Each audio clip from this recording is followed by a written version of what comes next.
LambdaGeneration. Whoa, hey there people, it's another week and that means another all things Lambda. We got some juicy content for you this week, so let's not spend too much time on a lousy intro, and let's get started. Did we just get another Half-Life tie-in with another game? Well, yes, it's true. And no, it's not a bridge constructing game actually.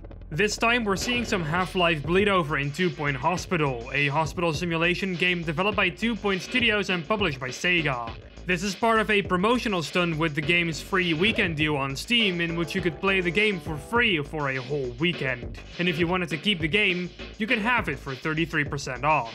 So what are we getting?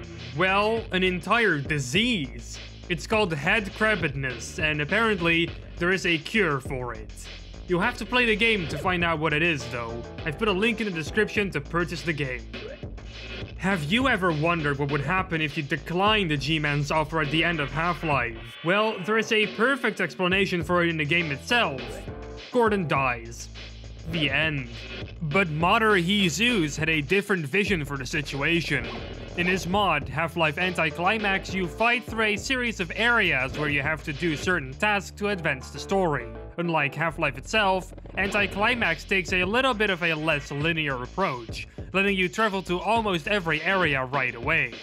I've played through it and probably got the bad ending, which I'm not going to spoil here, but I will say that the mod has some rough edges here and there. At least from when I played it, because a new patch has come out that has several things fixed and improved, and I haven't gotten the time to play that version yet. That all being said, I think it's time for you to play this mod now. I've put a link in the description below. Enjoy! You better strap your seatbelts, folks, because we're having a long feature over here. We've been seeing a lot of Half-Life cosplay lately, which is totally fine in my book. I like cosplay. I want to cosplay myself one day. This week we're featuring cosplay artist Yehuda Design, who has made a whole bunch of amazing stuff for us to take a good look at. Most of the stuff you're seeing was sent in by Yehuda himself, and most of it can't really be found online yet. He has made costumes like a Black Mesa scientist outfit, a City 17 citizen costume, and he's currently working on a Mark V HEV suit as well. In the props department, we got a Half-Life 1 Glock 17, hand grenade, and even a snark. From Half-Life 2, we have a Combine grenade, a Metrocop USP match pistol, a Spaz 12 shotgun, and an Antlion theropod with actual lights in it. Yehuda also talked to us about his Half-Life cosplaying efforts. Here's what he said. As a cosplayer, and Half-Life being one of my favorite game series, I really wanted to make Gordon's Mark IV HEV suit. And because we rarely got to see him in third person, I thought it would be cool to tell the whole story in third person pictures with my costume. Soon after, I realized I would also need his laboratory attire for that, along with every single weapon he uses along the way. So basically I'm trying to build every single costume and weapon used by Gordon Freeman throughout the Half-Life series, along with others from the same universe, including Alex Vance, Shell, and a Black Ops assassin. Now, being a cosplayer isn't always straight sailing ahead. I've had the worst luck ever with cosplay, and have been through so much crap that made me want to give up several times. So you can imagine building all of this with little inspiration left can be very difficult. So any support I get means a lot to me. And why won't you support him?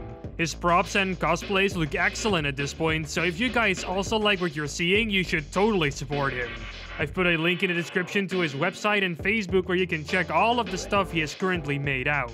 My hat goes off to you, Yehuda. We all at LambdaGeneration wish you the best of luck with your costumes. Entropy 02 is back in the news. Breadman has released a brand new teaser for the mod that shows an environment taken straight out of Aperture Science. Yes, we'll be visiting the former shower curtain manufacturer turned science giant turned robot graveyard in Chapter 3 of EZ2. The mapping work here looks really awesome. It captures the atmosphere of Portal pretty well actually. The voice acting is also really on point here. I'm starting to get really excited for this mod. I really want to play it. Psst. Breadman.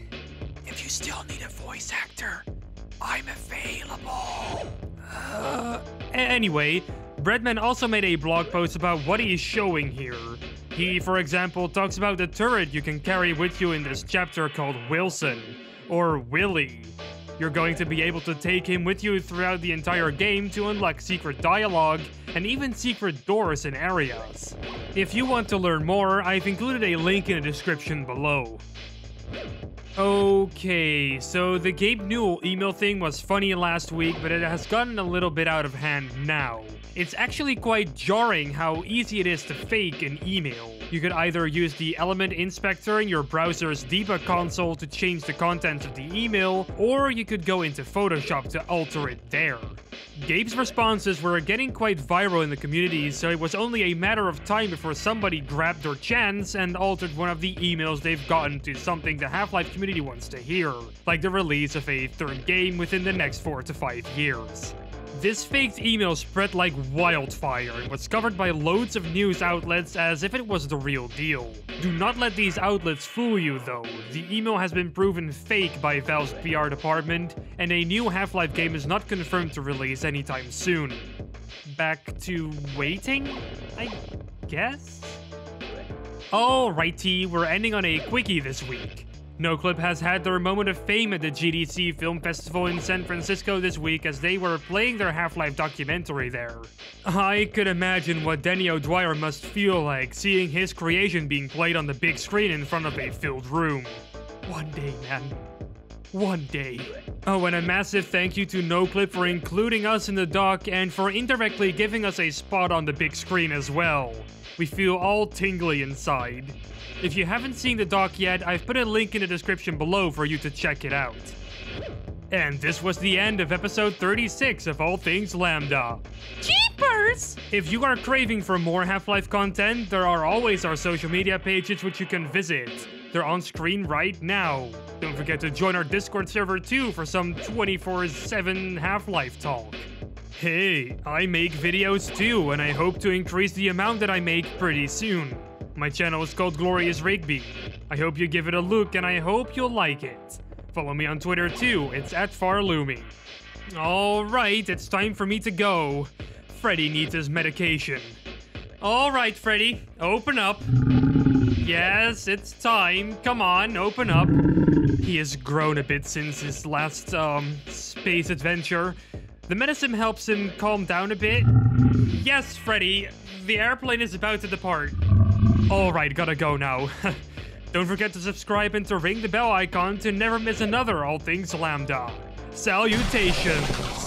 Okay, Freddy, here comes the airplane.